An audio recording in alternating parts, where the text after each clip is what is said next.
Before the Roman Empire, there was the Roman Republic. And before that was the Roman Kingdom. And all of this actually didn't start in Rome. It started in Alba Longa, an ancient city about 25 kilometers away from nowadays Rome. There, in the year 771 before Christ, the king of Alba Longa, Numitor, is chilling on his balcony enjoying his Latin Empire, when his younger brother Amulius suddenly pushes him into early retirement.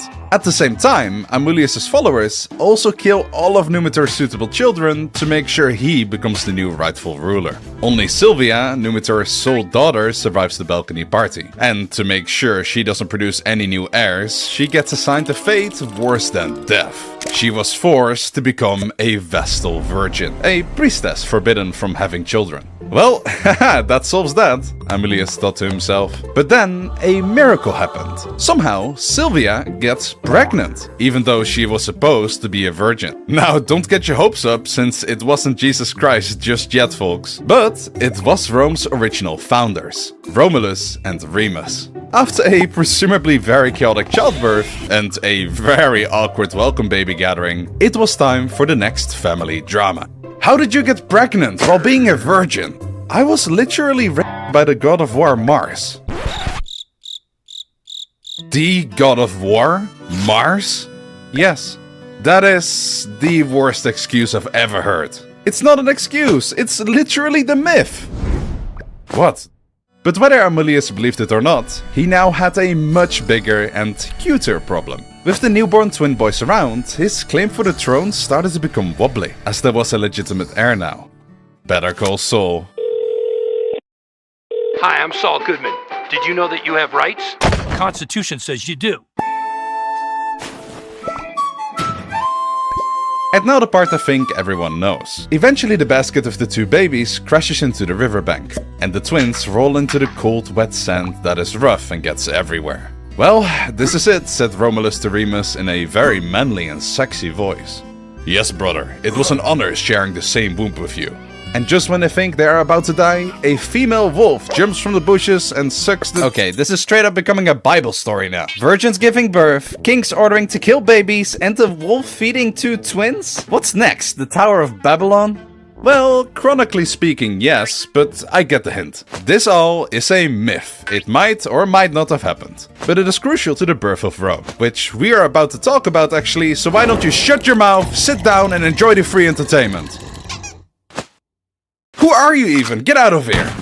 Anyway, after being raised by the wolf for an unknown time, the boys grow older and stronger. Like, absurdly strong. Living on protein-rich wolf milk apparently turns you into ancient JoJo characters. So one day, while they're out flexing in the woods and doing whatever feral demigod teenagers do, a shepherd finds them, adopts the twins, and teaches them presumably how to speak, since they were literal furries till then, and the twins grew up into two tall, muscular troublemakers. One day, Romulus and Remus get into a fight with some thugs who work for, guess who, King Amulius. And during the brawl, the twins learn the truth. They are not random forest boys, they are the lost princes of Alba Longa, the rightful heirs that Amulius tried to river delete. So naturally, the boys decide to go on a bizarre adventure. They march straight back to Alba Longa, gather the locals, shout something dramatic like, "Please become a member of the YouTube channel Historically." And together with the people of the city, they overthrow Uncle Amulius and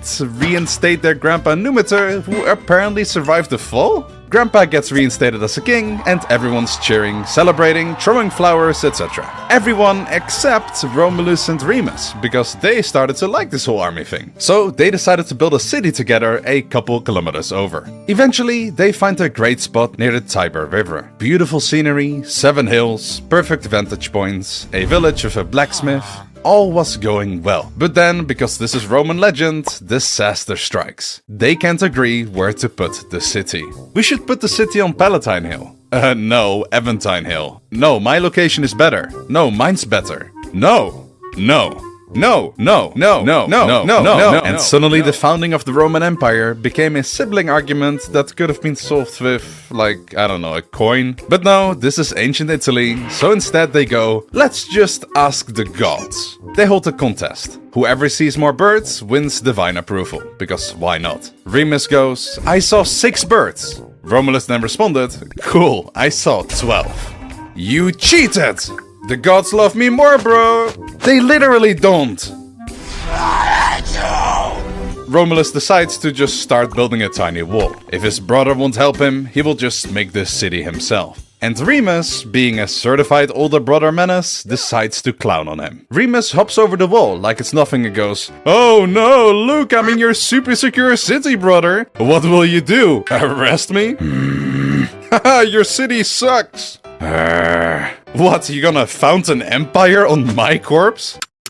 He did. And this is the start of Rome. Historically extra long facts, part 16. So Romulus is now king, right? But Rome at this point is basically a homeless camp. To attract people, Romulus calls it an asylum city, and not the medical kind, the everyone who's on the run from something, come on in kind.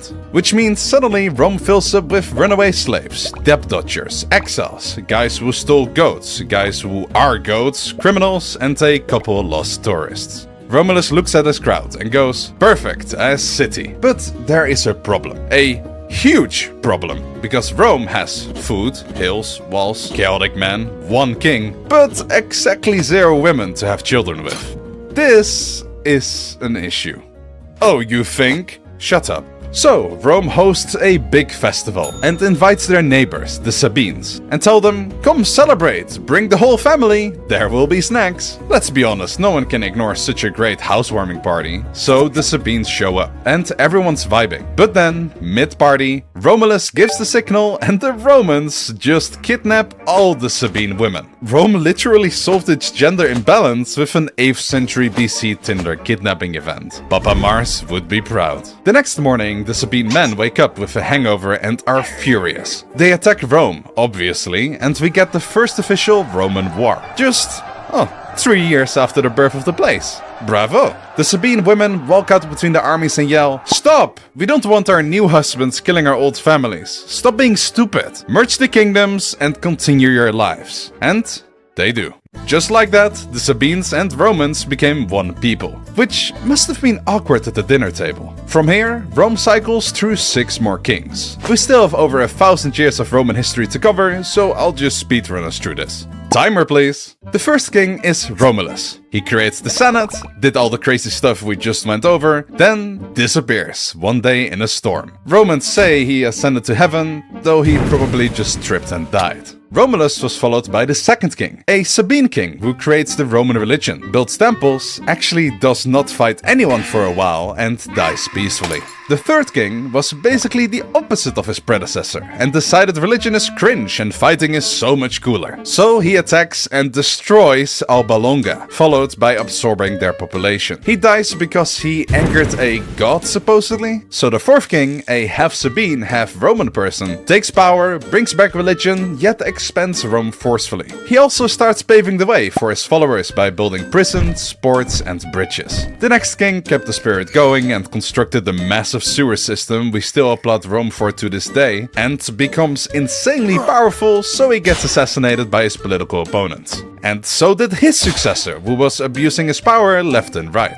Though he did build a wall, but it didn't stop the Mexicans. Finally, the seventh king, who was so incredibly sinister and cruel that he was expelled from the city by the people of Rome. And just to prevent any more idiotic kings from taking over, the Roman people turned the place from a kingdom to a republic. And with that, we enter the era of the Roman Republic. Yes, still not empire, which in theory means no more kings. Ever. We are done. We have learned our lesson. So, instead of one king, they elect 2 consuls, who have the power of a king, but definitely aren't kings. They rule at the same time and can veto each other to quote-unquote keep each other in balance. They also switch out each year. I'm sure that will go well. Let's see how well oh my god, it's all burning down. Ever wondered how Rome became so militaristic? It wasn't just because their first king's daddy was the god of war. It's actually because of what's happening right here in front of us. Rome wasn't the only city that liked to plunder and kill, because the French in the ancient Gaul region wanted to do it before them, and the Romans lost to them.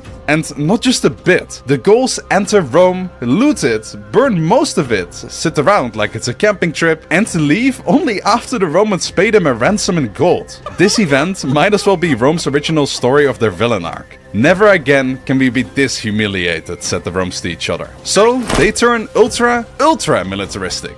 Anything that isn't nailed to the ground is about to get conquered. And oh god, were they good at it. They started with their Latin neighbors, then some hill tribes, then Greek colonies, then more tribes, then even more tribes. Basically, if you lived near early Rome, you were about to